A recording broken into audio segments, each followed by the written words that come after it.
بسم الله الرحمن الرحيم. الحمد لله رب العالمين والعاقبة للمتقين والصلاة والسلام على سيدنا محمد وعلى آله وأصحابه أجمعين، أما بعد. فقد قال الله تعالى في كلامه العزيز وفي فرقانه المجيد: أعوذ بالله من الشيطان الرجيم، بسم الله الرحمن الرحيم. وإذ يمكر بك الذين كفروا ليثبتوك أو يقتلوك أو يخرجوك ويمكرون ويمكر الله والله خير الماكرين. பெருமதிப்புக்குரிய உலமாக்களே, கண்ணியமானவர்களே, அல்லாஹ் சுப்ஹானஹு வ தஆலா நம் அனைவர்களுக்கும் ஈருலக நற்பாக்கியங்களை தந்தருள்வானாக. முஹம்மது ரசூல் ஸல்லல்லாஹு அலைஹி வஸல்லம் அவர்கள் மூலம் நாளை கியாமத் நாளில் ஹவுதுல் கௌதரில் நீர் அருந்தக்கூடிய சந்தர்ப்பங்களை நம் அனைவருக்கும் தந்தருள்வானாக என்று ஆரம்பமாக துஆ செய்து கொண்டு, ரபியுல் அவ்வல் மாதம் முஹம்மது ரசூல் ஸல்லல்லாஹு அலைஹி வஸல்லம் பிறந்து மறைந்த மாதம் ரபியுல் அவ்வல் மாதம் வந்துவிட்டால் முழு உலகத்திலும் முழு மீடியாக்களிலும் அனைத்து மிம்பர் மேடைகளிலும் பேசக்கூடிய ஒரே துணிப்பொருள் முஹம்மது ரசூல் ஸல்லல்லாஹு அலைஹி வஸல்லம். அக்குர்ன ஜிமியத்துலமா அதனுடைய உபக்குழுக்களில் ஒரு பிரிவாக இருக்கக்கூடிய தர்பியா குழுவின் ஏற்பாட்டின் மூலமாக அக்குர்னில் இருக்கக்கூடிய 3 மஸ்ஜிதுகளை தெரிவு செய்து முஹம்மது ரசூல் ஸல்லல்லாஹு அலைஹி வஸல்லம் அவருடைய சீராவில், குறிப்பாக ரசூலுல்லாஹுடைய பிறப்புக்கு முன்னால் இருந்து ரசூலுல்லாஹுடைய பிறப்பு, வளர்ப்பு, வாலிபம், குடும்ப வாழ்க்கை, ரசூலுல்லாஹ் முன்னோக்கிய பிரச்சனைகள் என்றெல்லாம் பல தலைப்பிலும் கண்ணியமான உலமாக்கள் அந்த பயான்களை அழகான முறையில் செய்து கொண்டிருக்கிறார்கள். இன்றைய தலைப்பில் நபி அலைஹிஸ்ஸலாத்து வஸ்ஸலாம் அவர்கள் அவருடைய வாழ்க்கையில் 2 முக்கியமான பயணங்களை ரசூலுல்லாஹ் செய்தார்கள். 2 முக்கியமான பயணங்களில் 2ஐயும் ரசூலுல்லாஹ் வெற்றிகரமாக முடித்தார்கள். முதலாவது இஸ்ராவுடைய பயணம். ரசூலுல்லாஹ் மக்கா முக்கர்ரமாவிலிருந்து மஸ்ஜிதுல் அக்ஸாவுக்கு சென்று அதிலிருந்து வானுலகம் சிதறத்துல் முன்தஹா வரைக்கும் அதையும் தாண்டியும் சென்று அல்லாஹ்வை சந்தித்த அந்த பயணம். இரண்டாவது முஹம்மது ரசூல் ஸல்லல்லாஹு அலைஹி வஸல்லம் ஹிஜ்ராவுடைய பயணம். மக்காவிலிருந்து 450 கிலோமீட்டர் தாண்டி இருக்கக்கூடிய மதீனாவுக்கு பல சவால்களுக்கு மத்தியில் ஒரு பயங்கரமான பயணத்தை செய்தார்களே, அது ஹிஜ்ராவுடைய பயணம். ஹிஜ்ராவுடைய பயணம் நபி அலைஹிஸ்ஸலாத்து வஸ்ஸலாம் அவர்கள் மேற்கொள்வதற்கு, ஹிஜ்ராவுடைய பயணத்தை ரசூலுல்லாஹ் நினைப்பதற்கு பலவிதமான காரணங்களை உலமாக்கள் பேசியிருக்கிறார்கள். எப்பொழுது நபி அலைஹிஸ்ஸலாத்து வஸ்ஸலாம் அவர்கள் 40 வயது, அதுக்கு பின்னால் நுபுவத், ஹிரா குகையில் இக்ரா பிஸ்மி ரப்பிக்கல் லதீ ஹலக் என்ற வார்த்தையை ஜிப்ரீல் அலைஹிஸ்ஸலாத்து வஸ்ஸலாம் அவர்கள் கொண்டு வந்தார்களோ, அதற்கு பின்பு ஜம்மிலூனி ஜம்மிலூனி என்ற வார்த்தைகளை கதீஜா ரலியல்லாஹு தஆலா அவர்களுக்கு சொன்ன நேரத்திலிருந்து ரசூலுல்லாஹ்வுடைய வஃபாத் வரைக்கும் ரசூலுல்லாஹ் பலவிதமான சோதனைகளையும் பிரச்சனைகளையும் முகப்படுத்தார். 40 வருஷம் வரும் வரைக்கும் ரசூலுல்லாஹ்வுக்கு பிரச்சனைகள் குறையும், ரசூலுல்லாஹ்வுக்கு ஏச்சு பேச்சு குறையும். ரசூலுல்லாஹ்வை முழு குறைஷிகளும் தலைக்கு மேல வச்சு பார்த்து கொண்டிருந்தாங்க. 40 வருஷம் கொண்டாங்க. அமீன் என்று சொல்லிக் கொண்டிருந்தாங்க, சாதிக் என்று சொல்லிக் கொண்டிருந்தாங்க.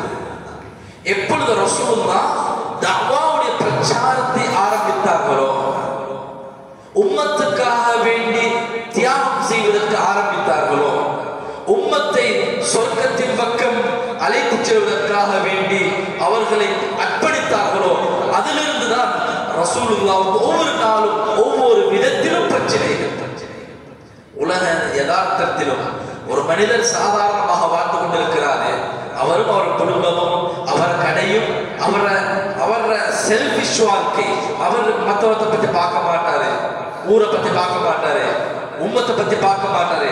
நானும் எனது குடும்பம் மாத்திரம் இருக்கக்கூடியவர்களுக்கு எந்த பிரச்சனையும் கிடையாது. அவர்களை யாரும் விமர்சிக்கவும் மாட்டார்கள், குறை கூறவும் மாட்டார்கள்.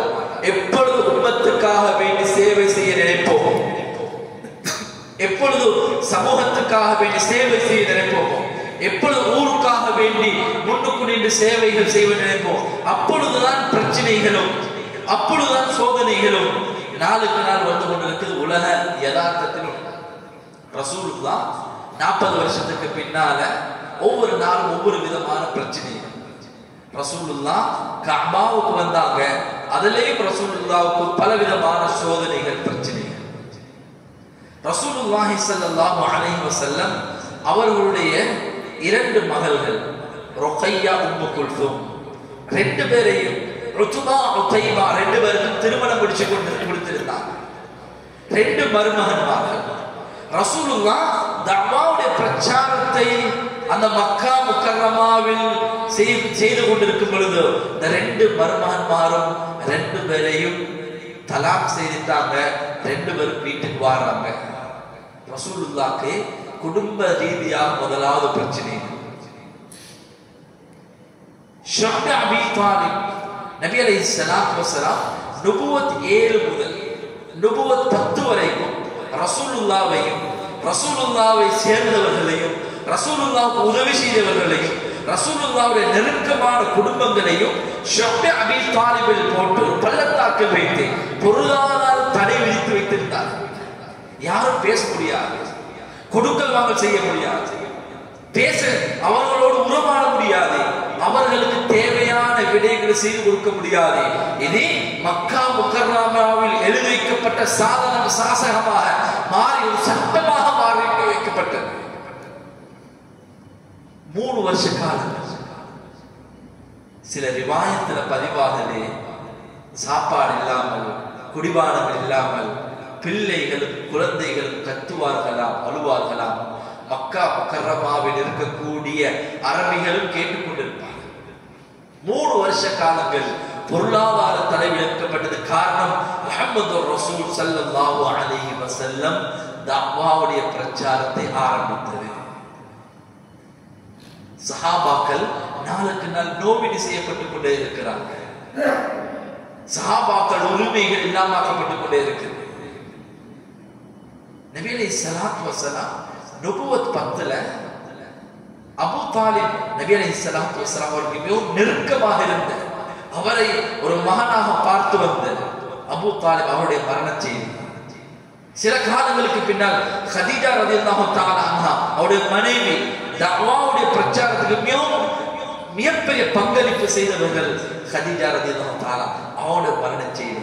நுபுவத் 10ல நடக்கக்கூடிய முக்கியமான செய்திகள். சில காலங்களுக்கு பின்பு ரசூலுல்லாஹ் நினைக்கிறாங்க, மக்கால 13 வருஷ காலமாக ரசூலுல்லாஹ் தியாகம் செய்யறாங்க, கஷ்டப்படுறாங்க. சஹாபாக்கள் நாளுக்கு நாள் நோவினை, சஹாபா பெண்மணிகளுக்கு நாளுக்கு நாள் நோவினை, சஹாபாக்களுடைய குழந்தைகளுக்கு நாளுக்கு நாள் பிரச்சனைகள். ரசூலுல்லாஹ் போகக்கூடிய பாதையில், ரசூலுல்லாஹ்வுடைய வீட்டில், ரசூலுல்லாஹ்வுடைய பெண்களுக்கு, ரசூலுல்லாஹ்வுடைய மகன்மார்களுக்கு, இப்படியாக ரசூலுல்லாஹ்வை சார்ந்தவர்களுக்கெல்லாம் பலவிதமான நெருக்கடிகளும் 13 வருஷ காலங்கள் கொடுக்கப்பட்ட நேரத்தில் ரசூலுல்லாஹ் நினைத்தார்கள், மக்கா முக்கர்ரமாவை விட்டு கொஞ்சம் தள்ளி ஹிஜாஸுடைய மாகாணத்தில் இருக்கக்கூடிய தாயிஃபுக்கு தஅவாவுடைய பிரச்சாரத்தை ஆரம்பிக்கலாம் என்று ரசூலுல்லாஹ் தாயிஃபுக்கு போறாங்க. தாயிஃப்ல அங்க ரசூலுல்லாஹ் அவங்க நினைத்த வரவேற்பை கொடுக்கல.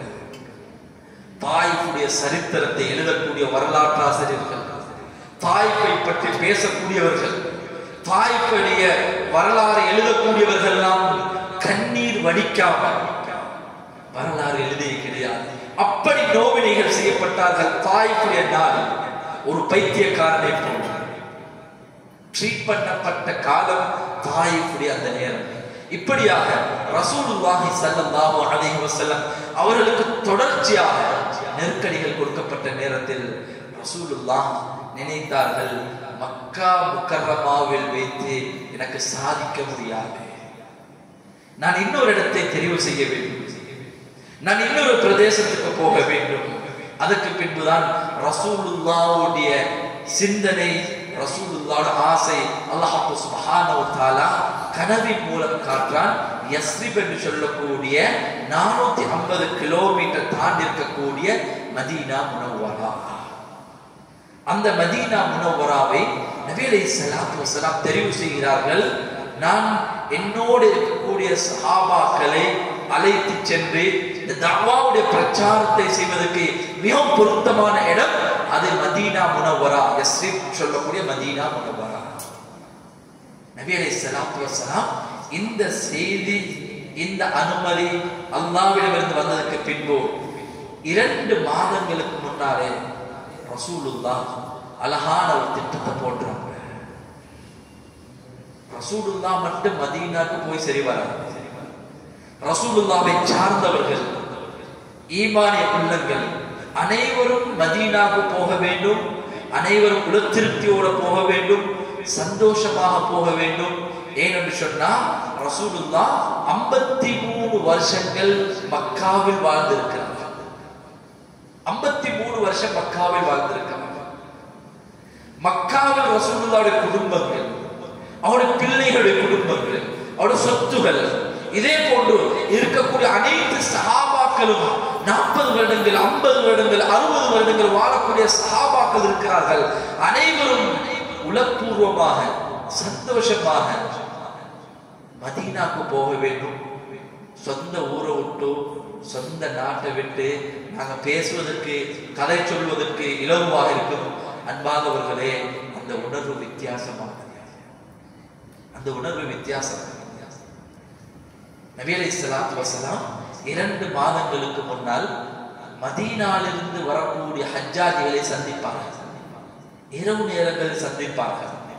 சில முக்கியமான சஹாபாக்களை வைத்து ஹஜ், அதாவது மதீனாவிலிருந்து வரக்கூடிய ஹஜ்ஜாஜிகள் சொல்லுவார்கள், மதீனாவில் ரசூலுல்லாஹ்வுக்கு என்று ஒரு ஏற்பாட்டை செய்ய வேண்டும், ஒரு களத்தை உருவாக்க வேண்டும், மார்க்கத்தை சொல்லக்கூடிய ஒரு களம் அங்கே இருக்க வேண்டும். தீனுல் இஸ்லாம் ஒவ்வொரு வீடு வீடாக தட்டி சொல்லப்பட வேண்டும். முதலாவது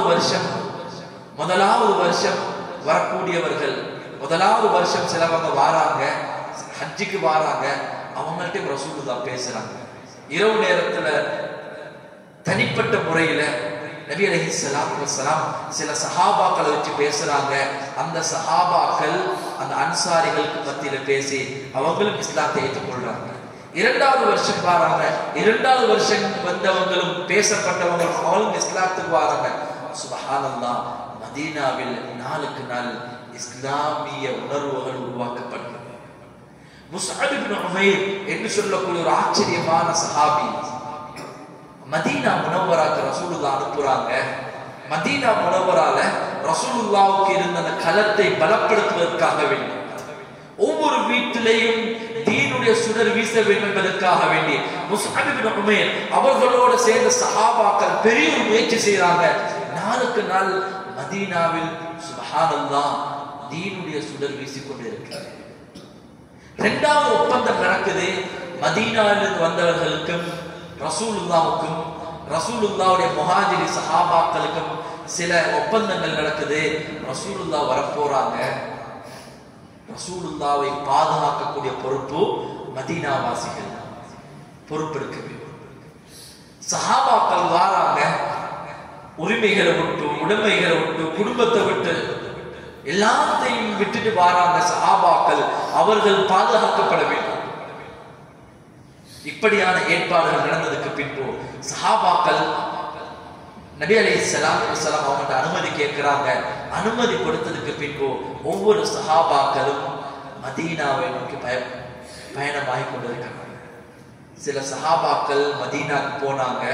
அவங்களோட குடும்பம், பிள்ளைகள், அவங்களோட பெற்றோர்கள், மனைவி மக்கள் இஸ்லாத்தில் இல்ல, மார்க்கத்துக்காக வேண்டி, அல்லாஹ்வுடைய கட்டளைக்காக வேண்டி, தீனுக்காக வேண்டி முழு குடும்பத்தையும் முழு சொத்துகளையும் தியாகம் செய்துவிட்டு அதிகமான சஹாபாக்கள் மதீனாவுக்கு போயிட்டாங்க.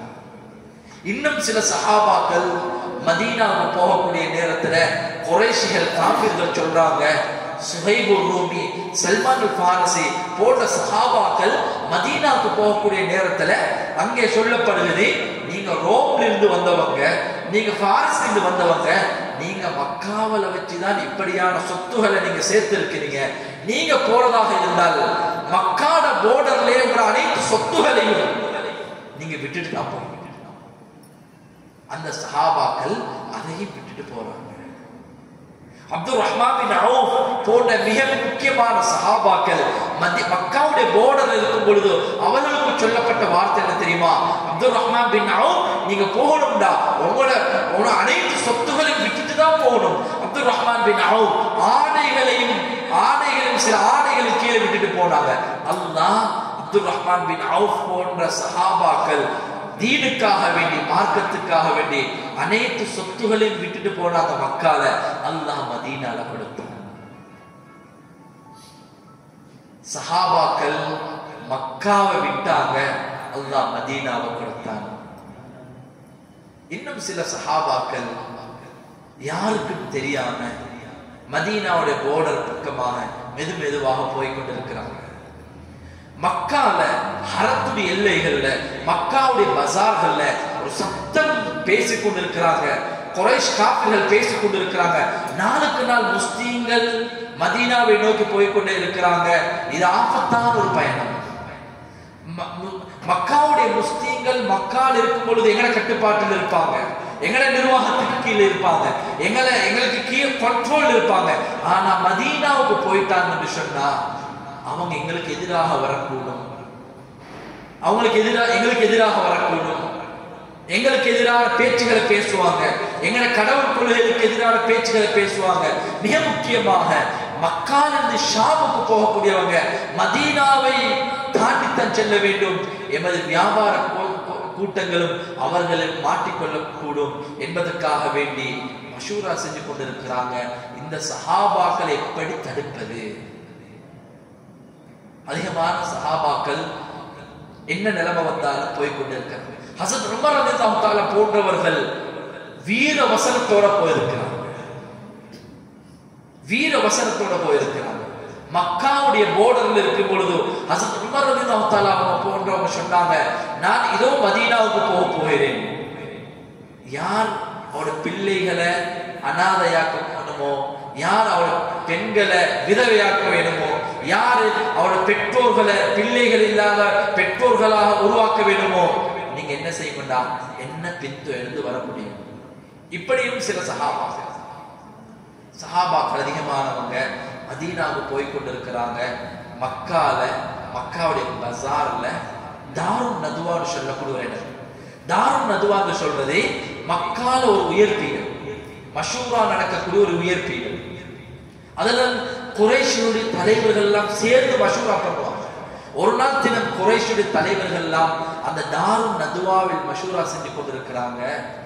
எடுக்கப்பட்ட விஷயம் என்னன்னா, முஸ்லீம்கள் நாளுக்கு நாள் போய்கொண்டே இருக்கிறாங்க, ஒரு ஆபத்தான பயணம் என்ன செய்வது சொல்லப்பட்டுச்சு.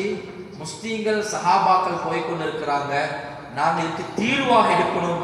முஹம்மது ரசூல் ஸல்லல்லாஹு அலைஹி வஸல்லம் அவர்களுடைய விடயத்தில் ஒரு இறுதி தீர்மானத்தை எடுக்க வேண்டும். அந்த இறுதி தீர்மானத்தின் மூலமாக சஹாபாக்கள் ஒரு பாடத்தை படிக்க வேண்டும். அபூ ஜஹல், உத்பா, ஷைபா, அபூ சுஃபியான் போன்றவர்கள் முக்கியமானவர்கள் முன்னுக்கு நின்று கேட்கிறார்கள், மஷூரா சொல்லுங்களே. சிலவங்க சொன்னாங்க, ரசூலுல்லாஹ் முஹம்மது ஸல்லல்லாஹு அலைஹி வஸல்லம் அவங்கள நாங்க ஹவுஸ் அரெஸ்ட் பண்ணிடுவோம், ஹிஜாஸுக்குள்ளால அல்லது மக்கா முக்கர்ரமாவுக்குள்ளால ஏதாவது ஒரு வீட்டில் சங்கிலியால் பிணைத்து விடுவோம், அவர்கள் வெளியே வராத விதத்தில் அவர்களுக்கு இப்படியான நிலைமை உருவாக்கும் சொன்னாங்க. இவர்களை நாங்க ஒரு வீட்டுல ஹவுஸ் அரெஸ்ட் பண்ணினால் இவர்களை ஏற்றிருக்கக்கூடிய சஹாபாக்கள் முஹம்மது ஸல்லல்லாஹு அலைஹி வஸல்லம் அவர்களை உயிராக நினைக்கிறார்கள், உயிருக்கு மேல் நினைக்கிறார்கள், எந்த இடத்துக்கு போனாலும் அந்த இடத்துக்கு வந்து விடுவார்கள். இந்த யோசனை ஃபெயில் ஆகப்பட்டது. இரண்டாவது யோசனை சொல்லப்படுகிறது, நபி அலைஹிஸ்ஸலாத்து வஸ்ஸலாம் அவர்களை நாடு கடத்தி விடுவோம், வேறு நாட்டுக்கு கடத்தி சென்று விடுவோம். அங்கே சொல்லப்பட்டுச்சு, அவர்களை நாடு கடத்தினாலும் சஹாபாக்கள் அங்கேயும் சென்று விடுவார்கள், அங்கே மார்க்கம், அங்கே தீனுல் இஸ்லாம் உயர்ந்து விடும். மூணாவது சொன்னார்கள், ரசூலுல்லாஹை நாங்கள் கொலை செய்து விடுவோம். நஅூது பில்லாஹ். ஏதாவது ஒரு மனிதரை அவர்களுக்கு கூலிப்பணம் கொடுத்து ரசூலுல்லாஹை கொலை செய்து விடுவோம். அந்த நேரத்தில் நஜித் தேசத்திலிருந்து வந்த ஷைத்தான் கிழவ ரூபத்தில் வந்திருக்கிறான். அவன் சொன்னான், இந்த மஷூராவெல்லாம் அது சரிபட்டு வராது என்று சொன்ன நேரத்தில் அபூ ஜஹல் சொல்றான், என்னிடம் ஒரு மஷூரா இருக்கின்றது.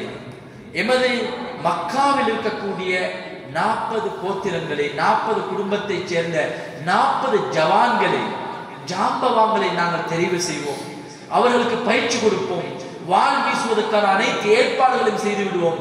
ரசூலுல்லாவை அவர் வீட்டிலிருந்து வரும் பொழுதே ஒரே நேரத்தில், ஒரே களத்தில், ஒரே தடவையாக வெட்டி வீசி விடுவோம். யார் கொலை செய்வது யாருக்கும் தெரியாது. அவருடைய குடும்பம் கேட்டு விட்டால் நாங்கள் சொல்லுவோம், எல்லாரும் சேர்ந்து கொலை செய்து விட்டார்கள் என்றெல்லாம் சொல்லுவோம் என்றெல்லாம். இப்படியான ஒரு மஷூரா வந்த நேரத்தில் நஜித் தேசத்திலிருந்து வந்திருந்த அந்த ஷைத்தான் சொன்னான், இதுவல்லவா மஷூரா, இதைத்தான் ஏற்க வேண்டும். இந்த மஷூராவை நாங்கள் ஏற்றோம் என்றால் ரசூலுல்லாஹுக்கும் ஸல்லல்லாஹு அலைஹி வஸல்லம் அவர்களுக்கும் முடிவு வந்துவிடும், எங்களை கேட்பதற்கும் யாரும் இருக்க மாட்டார்கள். நஅூதுபில்லாஹ். கடைசியாக தீர்மானம் செய்யப்பட்டது, ரசூலுல்லாவை 40 ஜவான்களை கொண்டு கொலை செய்வது. எப்பொழுது கொலை செய்வது?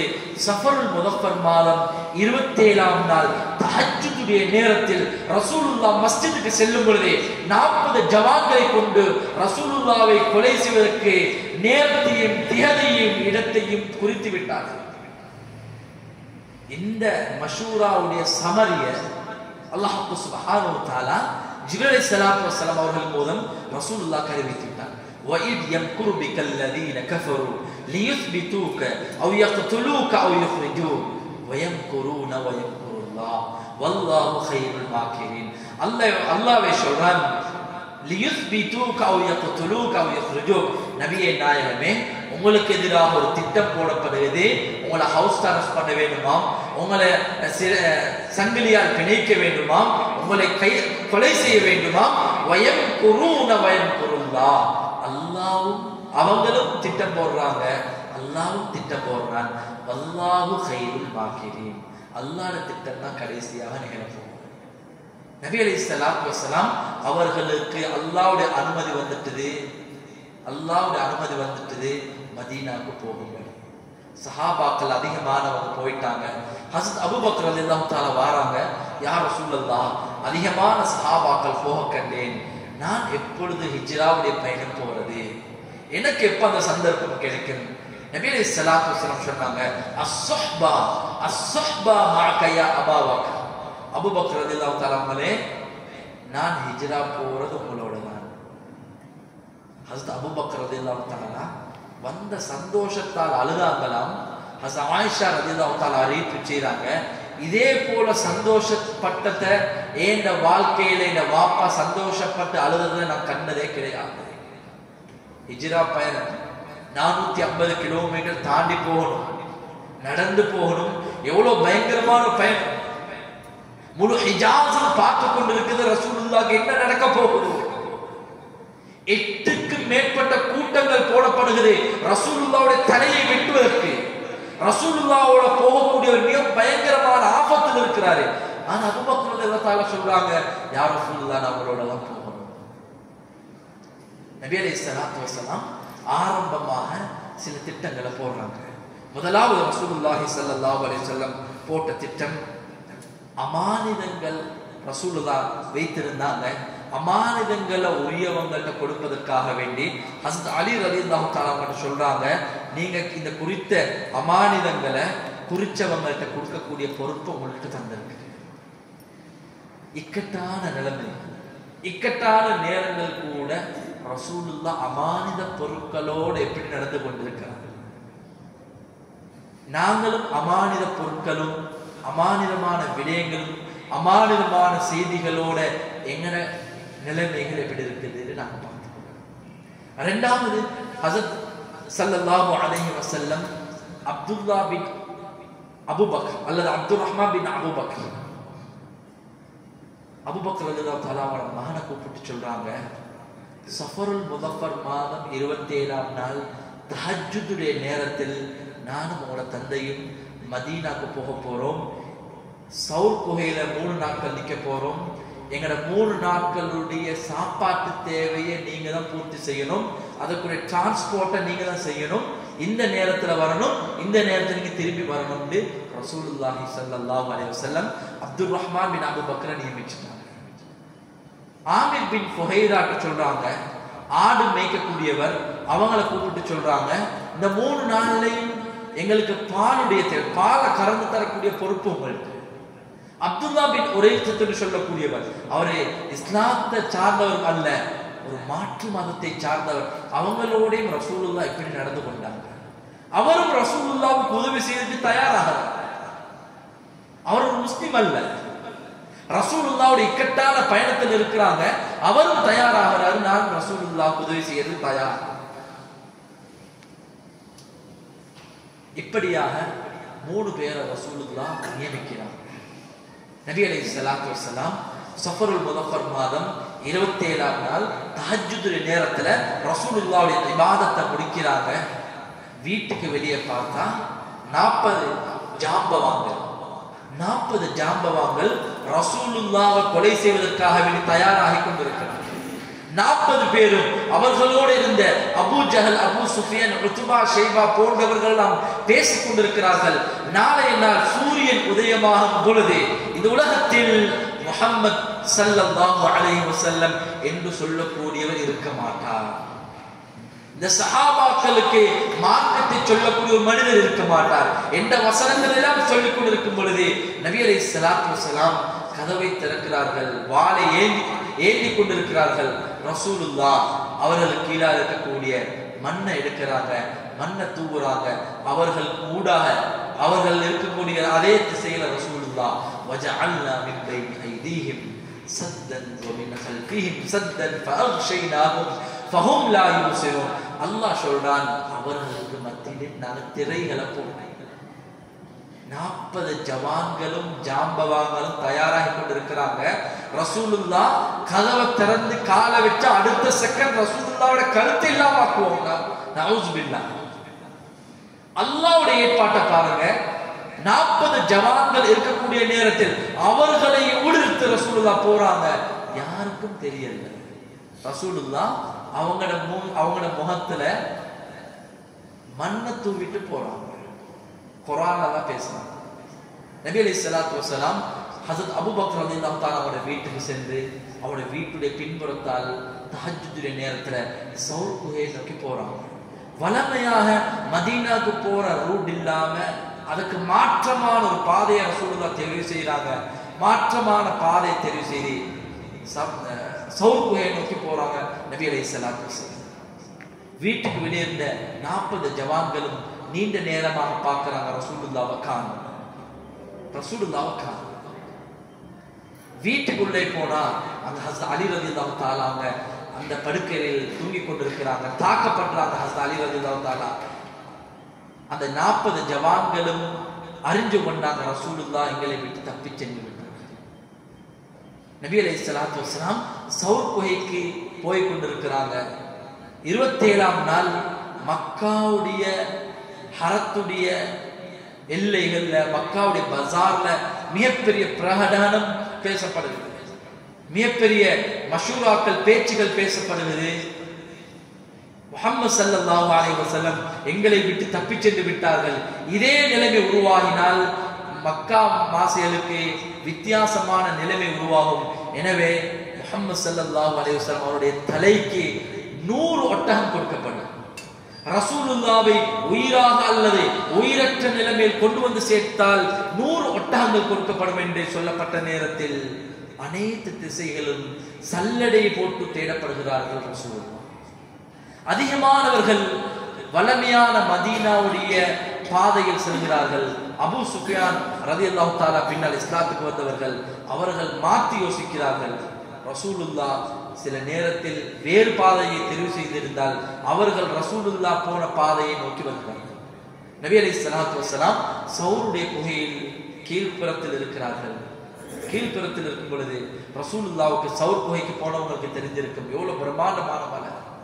ரசூலுல்லாஹ்வுக்கு ஏற முடியாது. ரசூலுல்லாஹ் டயர்டோடு இருக்கிறார். உடம்புல ஆரோக்கியம் கிடையாது.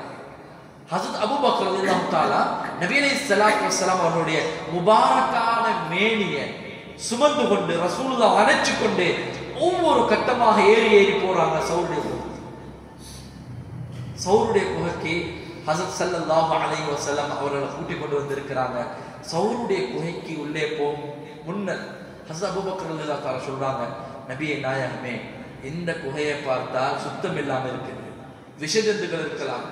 நான் முதலாவது போறேன், எனக்கு ஏதாவது நடந்தால் பிரச்சனை இல்லை, நீங்க போனா உங்களுக்கு ஏதாவது நடந்து விட்டால் இந்த ஈருலகின் தலைவர் நீங்கள் அல்லவா, நீங்க போகவான. ஹஜ்ரத் அபூபக்கர் ரலியல்லாஹு தஆலா உள்ளே போறாங்க. அனைத்தையும் சுத்தம் செய்யறாங்க.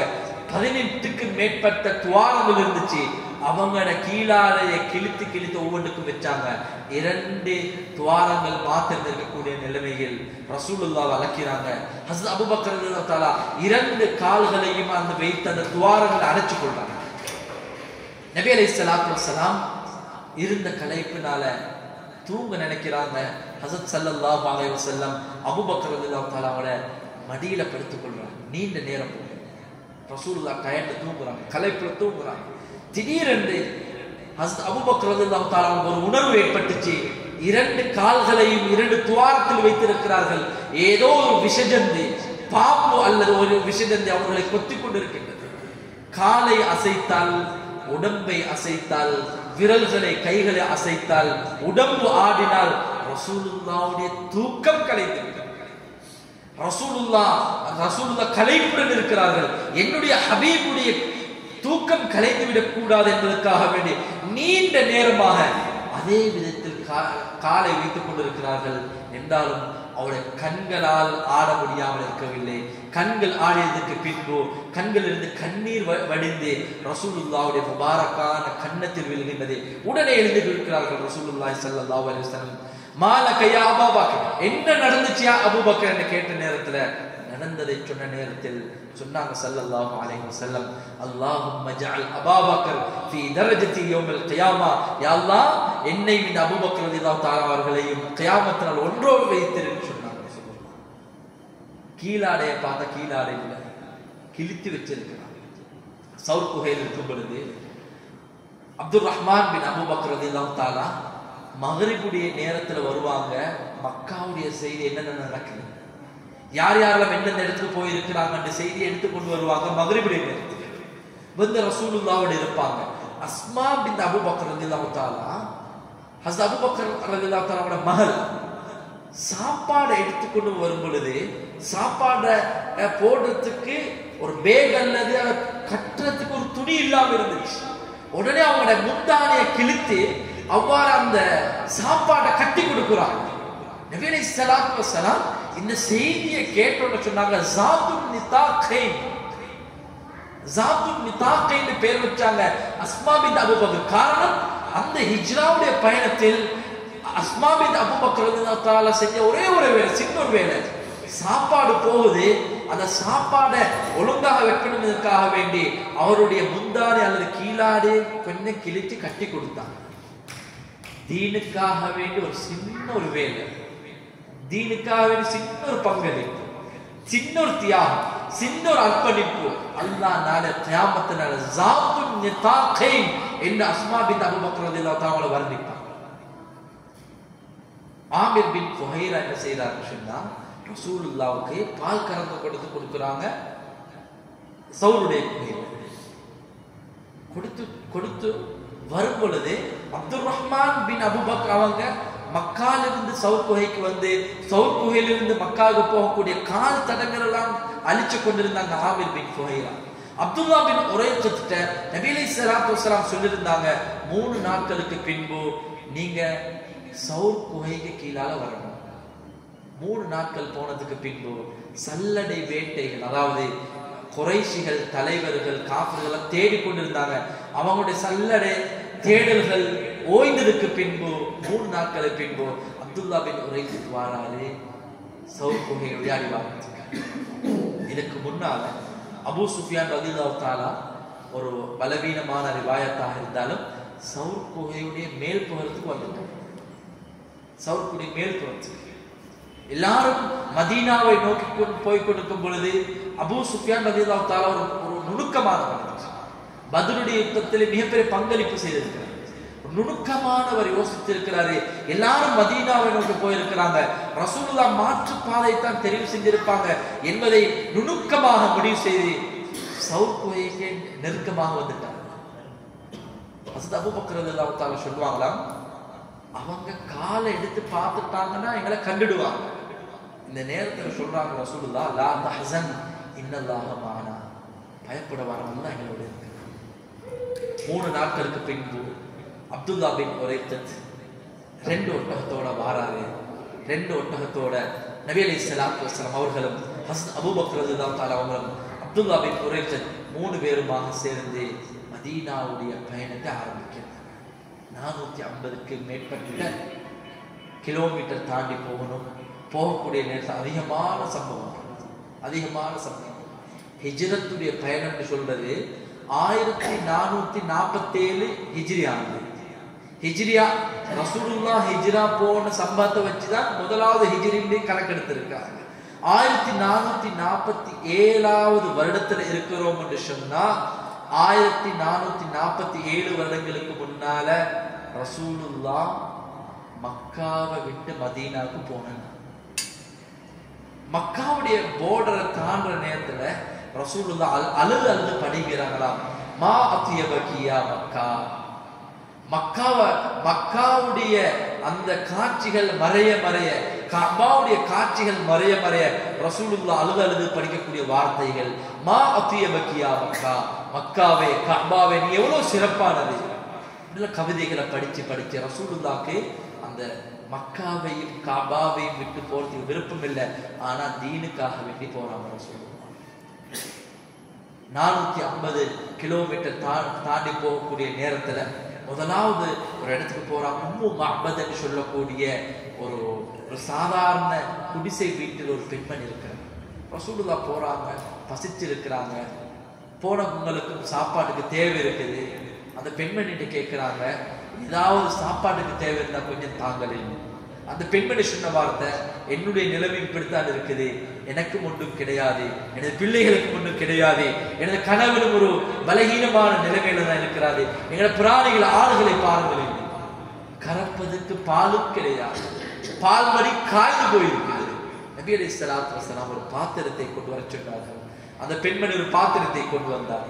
அந்த பாத்திரத்தில் ரசூலுல்லாஹ் பாத்திரத்தை எடுத்து அந்த ஆட்டையுடைய மடிய ரசூலுல்லாஹ் பால் கறக்கிறார்கள். பிஸ்மில்லா என்று சொல்லி ஆட்டுடைய அந்த மடியை ரசூலுல்லாஹ் பிடிக்கிறார்கள், பால் கறக்கிறார்கள். சுப்ஹானல்லாஹ், ஆச்சரியமான முறையில் பாத்திரமாக பால் கறக்கப்படுகிறது. குடும்பத்தை சேர்ந்தவர்கள் பால் கொடுக்கிறார்கள். வந்தவங்களும் பால் குடிச்சிட்டு ரசூலுல்லாஹி ஸல்லல்லாஹு அலைஹி வஸல்லம் மதீனாவை நோக்கி போகிறார்.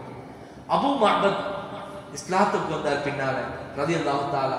அவங்க வந்து கேட்கிறாங்க, வீட்டில் என்ன வித்தியாசம், வீட்டில் ஏதோ ஒரு வித்தியாசம் நடந்திருக்குது.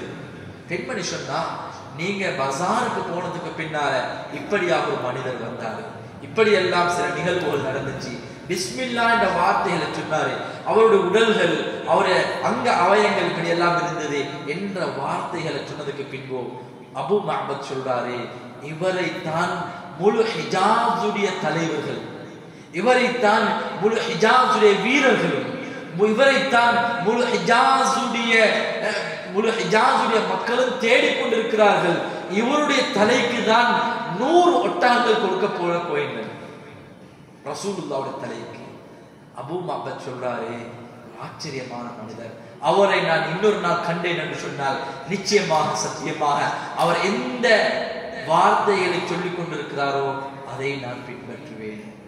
ரசூலுல்லாஹ் மக்காவிலிருந்து மதீனாவுக்கு போகும் பொழுது சுராகா பின் மாலிக்கை சந்திருக்கிறார்கள். சுராகா பின் மாலிக் என்று சொல்லக்கூடிய ஒரு திருட கோத்திரத்தை சேர்ந்தவர். களவெடுக்கக்கூடிய அந்த கூட்டம் இருந்தார்கள், அந்த கோத்திரத்தை சேர்ந்தவர். அவர்களுக்கு ஒரு செய்தி வருகின்றது, உங்களுடைய பாதையில் இப்படியாக சில அங்க அவயங்களை கொண்டவர்களை கண்டால் நீங்கள் பிடித்து வைத்துக் கொள்ளுங்கள், உங்களுக்கு தகுந்த சன்மானங்களை நாங்கள் தருவோம். சுராக்கத் பின் மாலிக் அவர்கள் கூட்டத்தை சேர்ந்த ஒரு மனிதனுக்கு சொல்கிறார், இப்படியான நபரை நான் கண்டேன் என்று சொன்ன நேரத்தில் அவரிடம் சொல்லப்படுகிறது, இந்த விடயங்களை ரகசியமாக வைத்துக் கொள் என்று சொல்லிவிட்டு சுராக்கத் பின் மாலிக் உடனே வில்லையும் அம்பையும் எடுத்துக் கொண்டு போகிறார். ரசூலுல்லாவை துரத்தி கொண்டு ரசூலுல்லாவை கிட்டவாகி விட்டார்.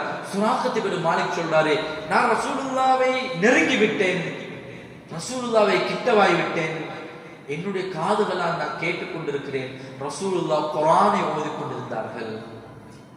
ரசூலுல்லாஹ் குர்ஆனை ஓதிக்கொண்டிருந்தார்கள். ஹஸரத் அபூபக்கர் ரலியல்லாஹு தஆலா அவர்கள் இடையிடையே பின்னால் நோக்கி என்னை பார்த்து கொண்டிருந்தால் பயந்து போகிறார்கள். ஹஸரத் ஸல்லல்லாஹு அலைஹி வஸல்லம் குர்ஆன் ஓதிக்கொண்டிருந்தார்கள்.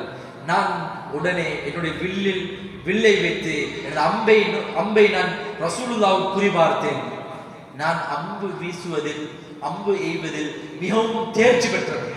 எத்தனையோ வேலைகளை செய்திருக்கிறேன், எத்தனையோ விடயங்களை முடித்து காட்டிருக்கிறேன். ஆனால் ரசூலுல்லாஹ் குறிவைத்தேன், என்னுடைய கைகள் அதை மறுத்துவிட்டன. ரசூலுல்லாஹ்வை குறிபார்க்கிறேன், என்னுடைய கைகளால் அதை செய்ய முடியாத ஒரு நிலைமை ஏற்பட்டு விட்டது. இரண்டாவது தௌபா செய்தேன். இரண்டாவது முறையும் நான் அம்பை அதாவது ரசூலுல்லாஹை தாக்குவதற்கு நான் நினைத்த பொழுது என்னால் முடியாமல் போய்விட்டது. மூன்றாவது தடவை நான் நினைத்தேன், முடியாமல் போய்விட்டது.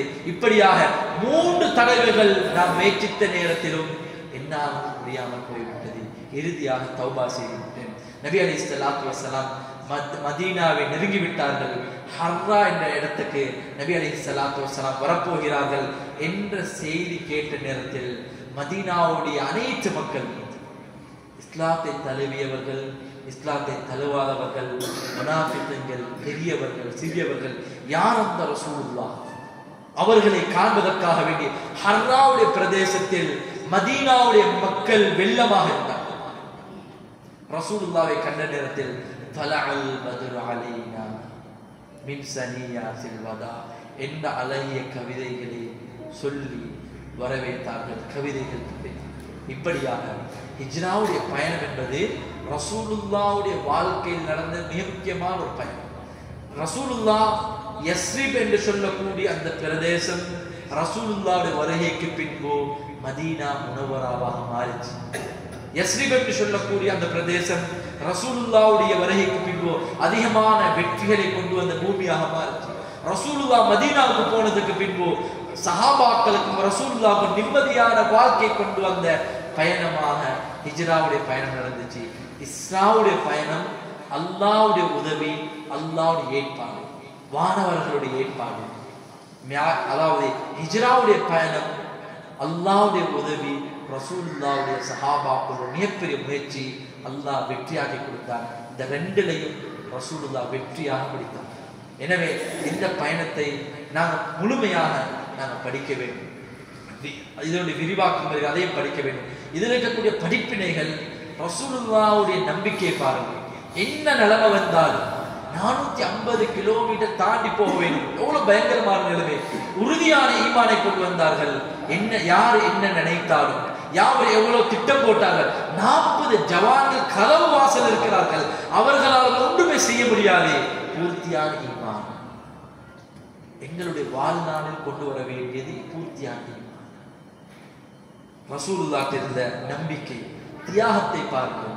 ரசூலுல்லாஹ்வுடைய தியாகம் 40 வருஷத்திலிருந்து 53 வருஷங்கள், 13 வருஷங்களாக ரசூலுல்லாஹ் பட்ட தியாகங்கள், சஹாபாக்கள் பட்ட தியாகங்கள். தியாகத்துக்கு பதில் தான் அல்லாஹ் மதீனாவை கொடுத்தார். ஒற்றுமை படிப்பினையாக இருக்க வேண்டும். இந்த ஹிஜ்ராவுடைய பயணத்தில் சுப்ஹானல்லாஹ் சஹாபாக்கள் ஒவ்வொருத்தருக்கு மத்தியில் ஒற்றுமையாக இருந்து ரசூலுல்லாஹ்வையும் சஹாபாக்களையும் கவனமாக அவருடைய உள்ளத்தில் எந்த வஞ்சகம் இல்லாமல், அமைதி இல்லாமல் அழகான முறையில் மதீனாவை நோக்கி வைத்தார்கள். இது மிக முக்கியமான காரணம் ஒற்றுமை. அதே போன்று ரசூலுல்லாஹ் அல்லாஹ்வுடைய அனுமதி வந்ததற்கு பின்பு 2 வருடங்களுக்கு பின்புதான் ஹிஜ்ரா போகிறார்கள். அத்துணை காலங்களும் ரசூலுல்லாஹ் மிக அழகான ஒரு திட்டமிடல். 2 வருஷத்துக்கு முன்னாலே 450 கிலோமீட்டர் போக வேண்டும், இந்த நாளில் இந்த இடத்துக்கு போக வேண்டும். இந்த அனைத்து பிளேன்களையும் அனைத்து திட்டங்களையும் ரசூலுல்லாஹ் மிகவும் அழகான முறையில் போட்டு விட்டார்கள். அதுல மிக முக்கியமாக ரசூலுல்லாஹ்வுடைய வாழ்க்கையில் பொறுமை. எத்தனையோ கஷ்டங்கள், சிக்கல்கள், பிரச்சனைகள் வரும்பொழுதும் ரசூலுல்லாஹ் பொறுமையாக இருக்கிறார்கள். இந்த 5 விடயங்களையும் ரசூலுல்லாஹ் இந்த ஹிஜ்ரா பயணத்தில் மிகப்பெரிய ஒரு ஆயுதமாக பயன்படுத்தினார்கள். ரசூலுல்லாஹ் வெற்றியான பயணமாக ஹிஜ்ராவுடைய பயணத்தை கண்டுகொண்டார்கள். எனவே எங்களோட வாழ்க்கையிலும் இந்த முக்கியமான பங்குகளை எடுக்க வேண்டும். ரசூலுல்லாஹ் 23 வருஷ காலங்களும் இந்த உம்மத்துக்காக வேண்டி கவலைப்பட்டது. இந்த உம்மத்து சொர்க்கவாதியாக மாறும். இந்த உம்மத் சொர்க்கவாதியாக, ரசூலுல்லாஹ் மிக முக்கியமான ஒரு பண்பு சொர்க்கவாதியாக மாறும். ரசூலுல்லாஹ் தஅவாவுடைய நுபுவத்தை எடுத்ததுக்கு பின்பு ஹஸரத் ஸல்லல்லாஹு அலைஹி வஸல்லம் மகள் கேட்ட நேரத்துல லா ராஹத்த உன்னுடைய தந்தைக்கு இதுக்கு பின்பு ராஹத்தே கிடையாது, உன்னுடைய தந்தைக்கு இதுக்கு பின்பு ராஹத்தே கிடையாது. சக்கராத்துல சொல்றாங்க உன்னுடைய தந்தைக்கு இதுக்கு பின்பு ராஹத்து தான். 23 வருஷ காலங்கள் ரசூலுல்லாஹ்வுடைய அனைத்து சிந்தனைகள், அனைத்து கவலைகளும் உம்மத்து சொர்க்கவாதியாக. அந்த அடிப்படையில் தான் மாஷா அல்லாஹ் இன்னைக்கு மஹல்லா வேலை, ஜமாத்துகள் வாரது போறது எல்லாருக்கும் தெரியும். எல்லாரும் உள்ளத்திலையும் ஈமானோட உம்மத்துடைய சிந்தனை வாரது. மஸ்ஜிதுக்கு எல்லாரும் மஸ்ஜிதுக்கு நேரத்துக்கு வாரது, அல்லாஹ்வோட பாதை எல்லாம் அதிகமாக சொல்றது. யார் யார் தயாராக கொஞ்சம் சொல்லுங்க. இன்ஷா அல்லாஹ் 40 நாள் 4 மாசங்கள் உமுமி கஸ்ட் எல்லாம் போயிருப்பாங்க. கொஞ்சம் தயாரி கொஞ்சம் செலவு இன்ஷா அல்லாஹ் கொஞ்சம் கைகளை தூக்கிக்காங்க. அல்லாஹ் கபூல் செய்வானா, அல்லாஹ் ரஹ்மத் செய்வானா. ஜஸாக்குமுல்லாஹ். சுப்ஹானல்லாஹ்.